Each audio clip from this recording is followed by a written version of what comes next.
my gosh. Buti na lang buhay yung matanda. Hindi man lang huminto. Buhay yung dapat yun. Oh, wow.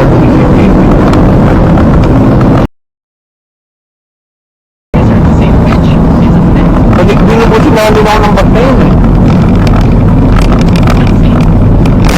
Baka marami na inararo dyan.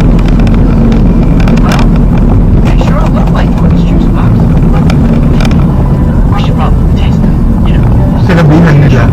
Ay, meron din. Oh. Ayun? Ayun na. Ayun yung bag. May tinamaan din. Ayun yung bag. May tinamaan. Ayun. Ayun yung tuwa, no? Grabe eh. Ayun na, tinamaan, no? Walang preno siguro. Nasa likod ko lang yan.